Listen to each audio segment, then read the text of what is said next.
Ravi de votre accueil chez vous pour suivre la présente édition d'informations sur la télévision CMBDJ dont voici les principaux titres. Les responsables des entités décentralisées de l'Office congolais de contrôle ont renforcé leurs capacités sur les contrats de performance conformément à la feuille de route édictée par le gouvernement. Le ministre de l'économie a présidé ce vendredi la cérémonie de clôture de cette session d'évaluation. La problématique de la création des entités de traitement des minerais en République démocratique du Congo a fait l'objet d'intenses réflexions lors de la 4e édition du colloque du secteur minier organisé par le ministère des Mines à la FICIN. Les taxibus 207 baptisés Esprit de Mort continuent leur ravage sur les artères de Kinshasa. Tôt ce matin, l'un de ces engins de la mort a été à la base d'un accident de circulation sur le boulevard Lumumba vers la 3e rue Lumété. Page info, vendredi 9 août, voici les développements.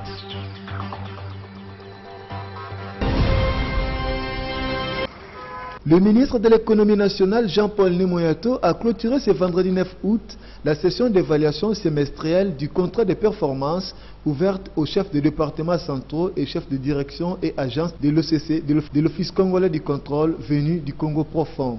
Cérémonie tenue en présence du directeur général de l'OCC Albert Kassongo Mukonzo ainsi que des différents cadres de cette entreprise publique. Cette session d'évaluation qui s'est inscrite dans le cadre de conformité à l'esprit de la feuille de route édictée par le gouvernement sur la nouvelle approche de gestion basée sur la bonne gouvernance et de résultats à impact visible visait l'amélioration de la communication entre la direction générale de l'OCC et les entités décentralisées en vue d'optimiser leurs performances tout en impliquant tous les acteurs concernés dans la gestion. C'est dans cette optique que le DG Albert Kassongo a remercié le ministre de l'économie pour son soutien à l'OCC, lequel leur permet de réaliser son objet social, mais surtout de remplir correctement ses missions pour la réussite de la révolution de la modernité prônée par le chef de l'État Joseph Kabila Kabange.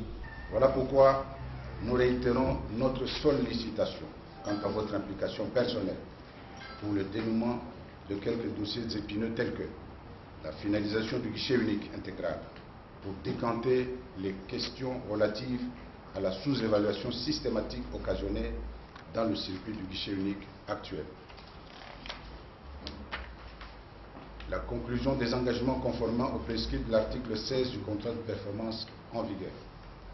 Pour notre part, nous restons attentifs à vos orientations et sommes ouverts à toute initiative tendant à relancer l'OCC et à améliorer la qualité de ses prestations pour faire face à la concurrence et sécuriser davantage la population congolaise à travers la modernisation de ces laboratoires. Nous pensons ainsi nous inscrire dans la droite ligne de la vision de la modernité prônée par le chef de l'État, le président de la République. Pour sa part, le ministre de l'économie a encouragé les agents et cadres de l'OCC ainsi que la haute direction pilotée par le directeur général Albert Kassongo pour le travail combien utile pour la nation qu'ils abattent. Pour en fait faire l'évaluation de la poursuite du contrat programme. Et donc je suis venu constater qu'il y a là une bonne marche de ces objectifs. Et donc je me réjouis et j'encourage l'OCC à continuer avec ce travail de contrôle de qualité qui est très important pour la sécurité alimentaire et sanitaire de la population congolaise. Tous ces chefs des entités décentralisées de l'OCC rentrent dans leurs directions et agences respectives avec une nouvelle vision de gestion pour un rendement plus efficient dans le contrôle de qualité sur l'ensemble du territoire national.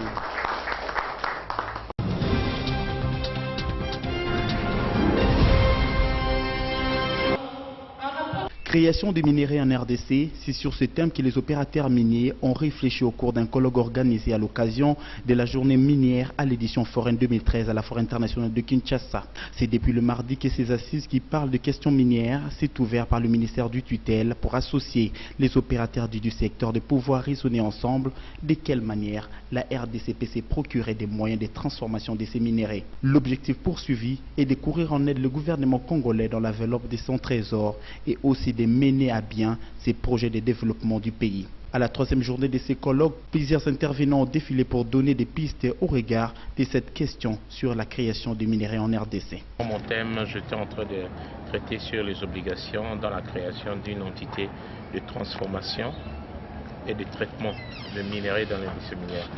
Bon, j'ai abordé la question de comment ça se fait, quelles sont les obligations de ces entités, les obligations générales à partir minier, les obligations fiscales, douanières, enfin le régime fiscal douanier d'échange. J'ai essayé de faire la perspective de la survie de ces entités dans le cadre de la perspective de l'industrialisation du secteur minier voulu ou encouragé maintenant par le gouvernement de la République démocratique du Congo. Ces colloques qui se clôturent ce samedi, il est attendu des résultats fiables pour sortir ces secteurs d'une grande importance capitale de la République.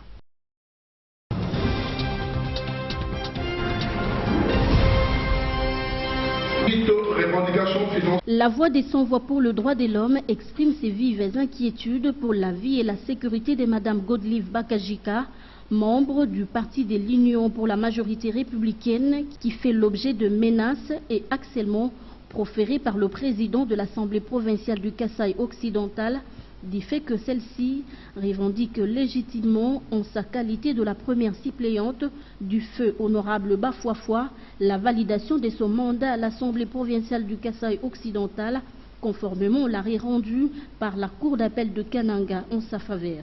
En train de rechercher la validation de mon mandat et ça fait de cela 2 ans que l'arrêt a été rendu et n'a jamais été exécuté.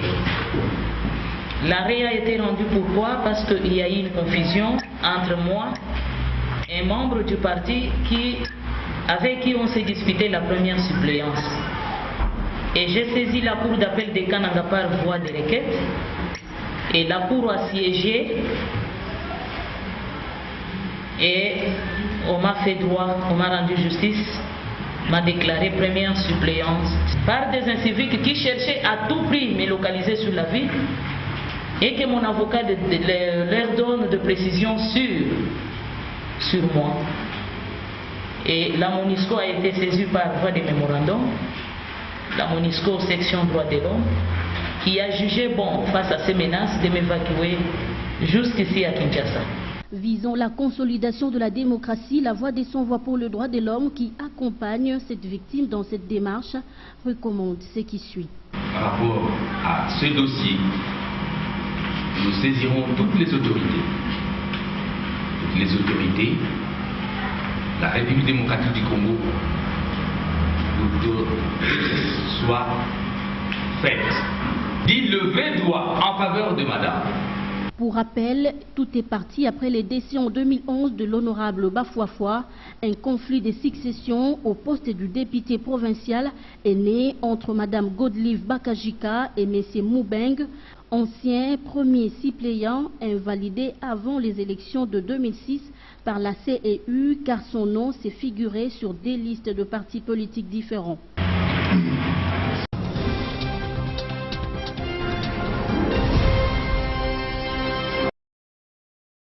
L'agence de solutions IT et marketing Ciel Corporation, sous la houlette de son directeur général, Joseph Lomako, a animé un point de presse ce mercredi 7 août 2013 dans la salle des fêtes SMV dans la commune de Lingwala. Cette communication avait pour finalité d'annoncer la tenue du salon d'innovation que cette agence organisera en date du 16 août 2013 au Fleuve Congo Hotel, la première édition dénommée 2013 Innove. Ce salon d'innovation va porter sur la place publique les fruits du génie congolais et stimuler l'esprit créateur. Il mettra également en compétition les entreprises tant publiques que privées dans l'objectif d'éclore l'esprit de créativité. Nous, cette corporation, on a tiré une partie de cela en créant ou en mettant en place les salons de l'innovation. Alors, quel est le but du salon de l'innovation? Le but du salon de l'innovation, c'est de mettre en compétition d'un côté et de l'autre côté, de faire surtout la promotion des innovations des Congolais, premièrement, et dans les années à venir, on verra comment faire venir d'autres innovations, soit des pays africains, au mieux des À l'issue de ces salons, les 5 premières innovations vont bénéficier d'un mois de promotion gratuite. Ces projets Ciel Corporation existaient depuis 2009 sous un autre label et comptent atteindre tous les génies congolais, voire même africains.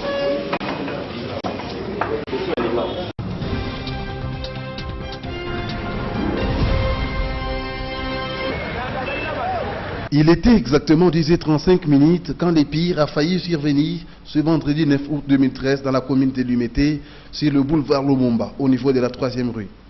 Il s'agit d'un bus de transport en commun de marque 207 appelé communément Esprit des Morts et immatriculé 8277 AF01 en provenance du Grand Marché vers la commune de Matete. Ce dernier s'est renversé à cause d'une crevaison de pneus alors que les chauffeurs conduisaient à vive allure. Gloire à Dieu, aucune perte en vies humaines, sauf quelques cas de blessures et le véhicule a été fortement endommagé. Les rescapés de cet accident relatent eux-mêmes l'événement. Juste malheur commis na 3e rue, tozaki na 3e banque. Quand on commis na 3e rue, directement piné toboki. Tant piné toboki, chauffeur azaki na c'est là qui excès de vitesse. L'état aluka a accéléré, a frein et beau pesama. Adna tout ailleurs mo balki a commis la 2e banque, aya na 1e banque pour aluka qui yes mo etelema kiana azki a dévier yango et après de tobeti tono to bali. Ba vraiment événement ça mais ko ika de piné et beti. Er piné beti mbala moko, ba mon chauffeur a vu comme les dit de na vola abandi ko bina tile ko beti tellement amer. Zamba za makati donc ata moko a profiter de zoki na ndeka moko te ba zoki de ko na moko to muti awa. Mais so te na za bwe na bumisa te lo mo te ko nyoso normal donc. Na bumisa ka nzambe ko asuni na donc abate ni. Un agent de la police de circulation routière rencontré sur place a déclaré que c'est une panne technique qui est à la base de cet accident.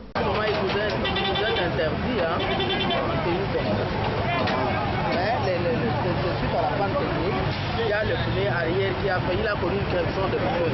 Alors je crois en conduisant il a essayé d'arrêter la vitesse, de réduire la vitesse, c'est pour ça qu'il a fait. Il y a une panne technique, la crevaison de pneu. Il a connu une crevaison. Quand tu vois d'abord ces pneus, ils sont usés. Il n'y a pas de rayures sur le pneu. C'est pourquoi chaque fois il faut revoir les catégories de véhicules, envisager à changer les pièces du véhicule. Les autorités tant nationales que provinciales doivent être encore une fois interpellées par ce genre d'événements.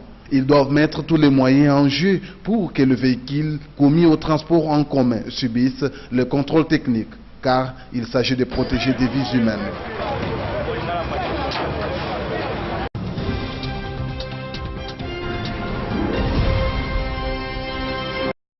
N'éditons pas que autre époque, autre mœurs, mais le port de talons d'âme a transcendé les époques et les générations pour rester jusqu'à ce jour à la mode. D'origine occidentale, le chaussure d'âme à haut talon donne à la femme congolaise des allures de vraie lady, au point que celles-ci sont en vogue auprès de jeunes filles et femmes dans la ville de Kinshasa. En tant que maman, la talon d'âme, c'est un bien, mais il ne faut pas exagérer. Pour la fille, la chose qu'il faut exagérer, plus ligne. Donc, on va dire que talon d'âme à la langue. Et on peut maladie de la santé, la parole, qu'est-ce qu'on passe? Talon d'âme, les un avantage peut-être dans la manifestation. Sur la tiango, au tambola bien, aux à l'aise, et puis au matinicolo. Mais c'est pas dit que au la tango chaque jour. Parce que sur la talon chaque jour, on a un problème, on a un mollet, tout ça là. Et puis, là, ça va talon milaï, au tambola makolo, ce n'est pas bien pour la santé, pour la mouscoua. Tu vois, nous sommes au marché toujours, c'est un faux appel classe.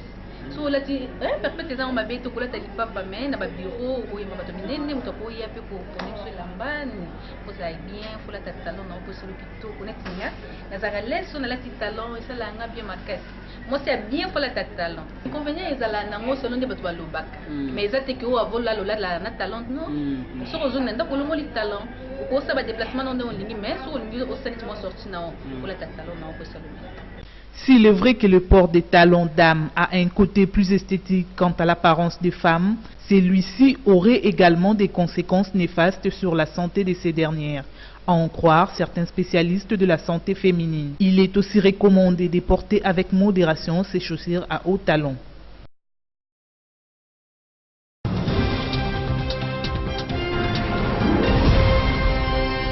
Boni Yayi met fin aux fonctions de l'ensemble des membres du gouvernement. L'information donnée ce jeudi sur la télévision nationale fait la une des journaux et l'objet de débats dans les rues à Cotonou. Même si les raisons de cette dissolution ne sont pas clairement exprimées, chacun y va de son mieux pour expliquer cette décision du président de la République. Il a encore de renseignements dans le bas peuple, il va, il les écoute.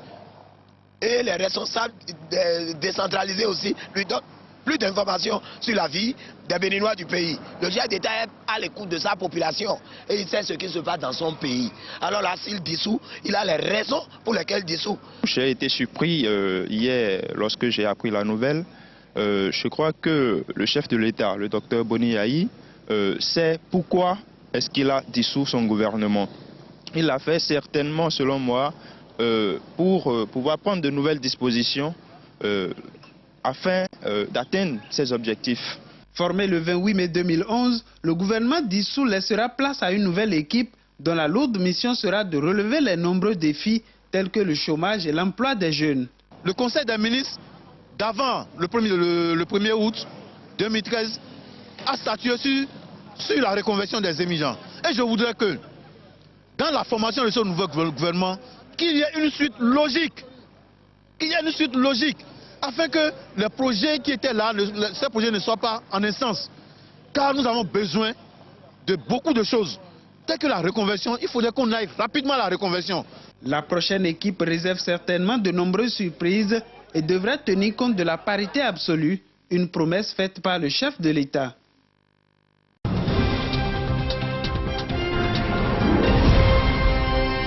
L'éducation et la bonne gouvernance au cœur du programme de société d'Ibrahim Boubacar Keïta. Le candidat au second tour de la présidentielle propose une politique d'avant-garde dans les secteurs vitaux de la vie socio-politique malienne. L'éducation occupe une place importante dans le programme du candidat. Au baccalauréat 2013, le Mali a enregistré 13% de réussite. Les défis dans ce secteur sont donc grands. Nous avons aujourd'hui des classes de plus de 100 élèves. Comment peut-on s'attendre des résultats dignes d'intérêt dans une telle situation? Comment peut-on espérer que les jeunes gens ont l'attention nécessaire pour capter l'enseignement et le mettre à beau être de qualité? Là aussi d'ailleurs, il va falloir qu'on revoie cela. Requalification des maîtres, revalorisation de la fonction enseignante, mais en même temps, requalification nécessaire, évaluation périodique, évaluation incontournable. Le candidat propose aux Maliens un programme de bonne gouvernance où l'État devra assurer une bonne gestion des ressources financières et matérielles. Combattre la corruption, combattre les corrompus, combattre le système corrosif, c'est la chose aux sorcières cela. Je crois qu'il faut que l'on sache ce que l'on veut. Et toucher à telle ou telle personnalité, pas sur la base d'un dossier bien établi. Vous savez, il y a des organes de contrôle dans ce pays. Ibrahim Boubacar Keïta et Soumaïla Cissé s'affrontent dimanche au second tour de la présidentielle malienne. La campagne électorale s'achève vendredi. Dans le reste de l'actualité en Somalie, un avion militaire a pris feu vendredi à Mogadiscio. L'incendie s'est produit après l'atterrissage de l'appareil à l'aéroport international. À noter que de nombreux avions militaires atterrissent à l'aéroport de la capitale somalienne qui sert aussi.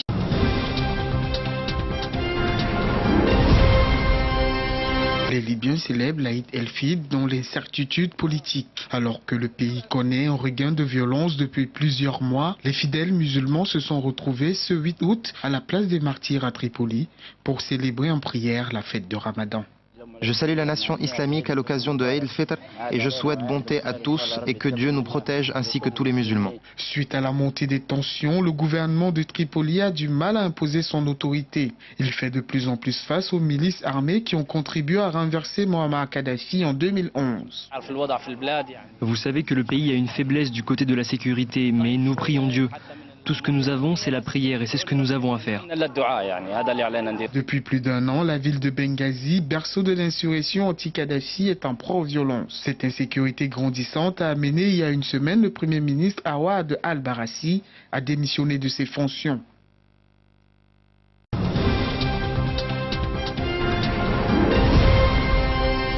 En 2003, le Burkina Faso observe un regain de productivité aurifère.